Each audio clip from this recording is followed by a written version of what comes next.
Aún sueño con ellos. Escucho sus gritos. Aún huelo la muerte. Ellos luchaban por su libertad. Nosotros por defender un imperio. Si realmente quieren ustedes sobrevivir, tendrán que aprender rápido. ¡Cabeza arriba, con orgullo! En la guerra hay dos tipos de militares. Los que quieren medallas y los que quieren volver. ¿Cree que me da miedo morir aquí? No tengo a nadie en España. No tengo mujer, no tengo hijos. Aquí nadie se va a rendir. ¡Disparad! ¡Fuego!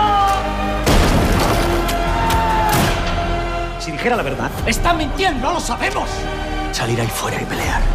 Pelear como hombres. De ahora en adelante dependemos de nosotros mismos. ¿Dónde está Dios, padre?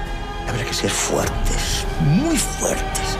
No hay imperio, ni ejército, ni gloria que defender.